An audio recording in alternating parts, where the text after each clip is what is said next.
ஹரே ராமா ஹரே கிருஷ்ணா. ராமாயணத்தில் சத்ருக்னன் யாரு அப்படின்றது தான் இந்த வீடியோவில் பார்க்க போகிறோம். சத்ருக்னன் ராமரோட சகோதரன். தசரதனுக்கும் அவரோட மூன்றாவது மனைவியான சுமித்ரைக்கும் பிறந்த இரட்டையர்களில் ஒருத்தர் தான் சத்ருக்னன். சத்ருக்னனோட ட்வின் பிரதர் தான் லக்ஷ்மணன். லக்ஷ்மணனை பற்றி தெரிஞ்சுக்க லக்ஷ்மணனோட இசிஜி கார்டை ஸ்கேன் பண்ணி பாருங்க. ராமர் காட்டுக்கு போன உடனே கூடவே லக்ஷ்மணன் போயிட்டாரு.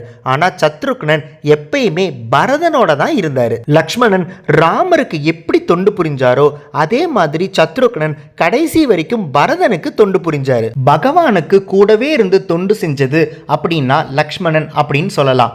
ஆனா பாகவத தொண்டிலேயே சிறந்த தொண்டர் அப்படின்னு பேர் வாங்கினவர் தான் சத்ருக்னன். ஒரு பக்தனுக்கு தொண்டு செய்யறது பேரு தான் பாகவத தொண்டுன்னு சொல்லுவாங்க. ராமரோட லக்ஷ்மணன் போயிட்டாரு.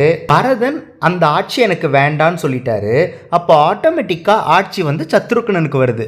பரதனுக்கு இல்லாத ஆட்சி எனக்கும் தேவையில்லை அப்படின்னு அந்த ஆட்சியை வேணான்னு துறக்கிறாரு சத்ருக்னன். சங்கு சக்கரத்தோட அவதாரம் தான் பரதனும் சத்ருக்னனும். எப்படி சங்கும் சக்கரமும் மகாவிஷ்ணு கையில ஒன்னாவே இருக்கிறாங்களோ அதே மாதிரி பரதனும் சத்ருக்னனும் எப்பயுமே ஒன்னாதான் இருந்தாங்க. இன்னும் சத்ருக்னனை பத்தி நிறைய தெரிஞ்சுக்கணும்னா இந்த வீடியோ டிஸ்கிரிப்ஷன்ல இருக்கிற லிங்க்ஸை பாருங்க. பாகவத தொண்டிலேயே சிறந்தவரான சத்ருக்னனுக்கு நம்ம இசிஜி கார்ட்ஸ்ல பாசிட்டிவ் சிம்பிள் தர்றதை தவிர வேற என்ன கொடுக்க முடியும்?